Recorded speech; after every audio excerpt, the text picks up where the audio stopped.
Hello again. The weather's getting warmer. The barn swallows are going to be in here probably bawling me out soon. A few more things to say about the Romantics, and then I'll get on to the classics that we have. I guess 2 videos today. One, I forgot to mention that the Romantics idealized women. They had this attitude toward women, a little bit like in the Middle Ages with the concept of the lady.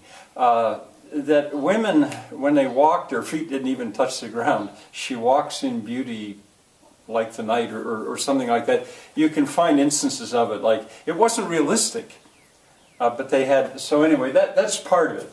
They weren't realistic about women.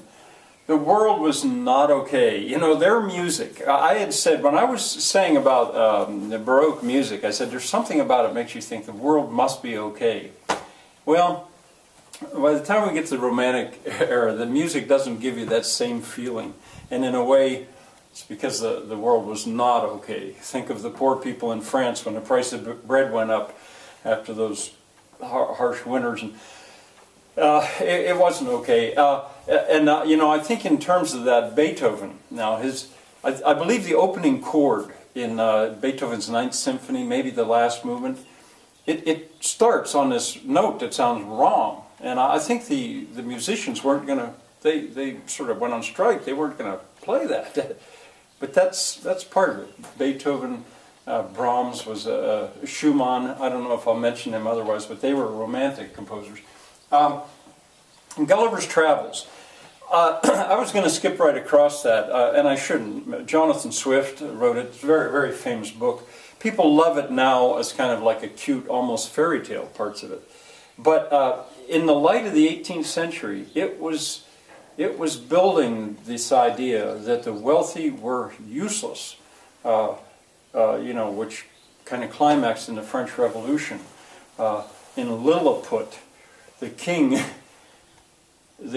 well, he was worried about, in Lilliput, the kings of the 2 lands were fighting over what song was going to be sung at their children's wedding when there was a giant on the beach. You know, well, anyway, it deserves mention. It's certainly famous, and that's where it fits in. Victor. Now, back at the beginning of the year, I was teaching about wild children, Jeannie in California, and Victor was the name they gave that boy in France who'd been running with wolves. He was a wild child. See, he showed up right at this time where there was the concept of the noble savage. Victor should have been a noble savage. But it showed that it was just nonsense. He was like a wild animal. So that's a reminder, an echo, let's call it, of earlier in the year. Children are actually leashed to machines. As part of the Industrial Revolution, this is more of that testimony, I think, that came out to bring on the Reform Bill. Children were curious. They would run away and look out the window. Remember, they were working sometimes 14 hours a day.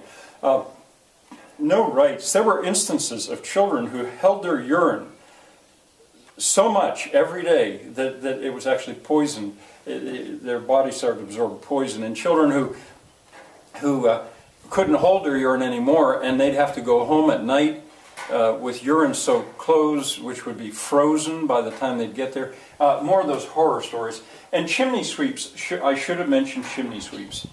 The children in the mines, basically nobody really knew about them. But the chimney sweeps people saw, because even rich people had to have their chimneys swept.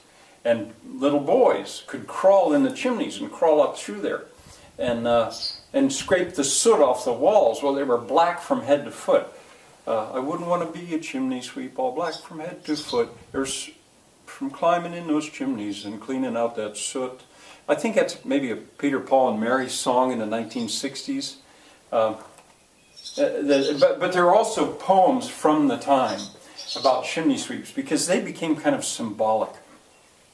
And I have a memory of a boy I saw in Brazil once who was selling charcoal coming around town when I was in the Peace Corps in Brazil.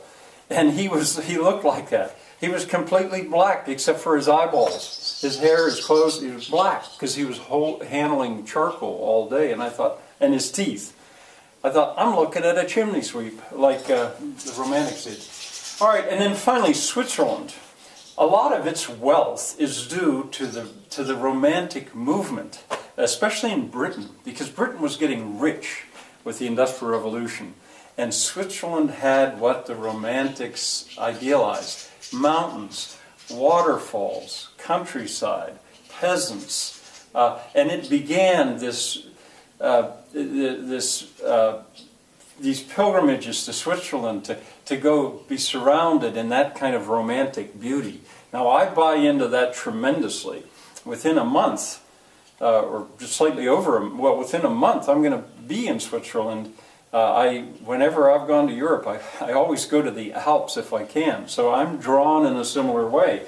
Before that, mountains, like the Alps, well, who would want to go there? And there's no comforts, it's dangerous. It was a real different attitude toward nature and what was offered there.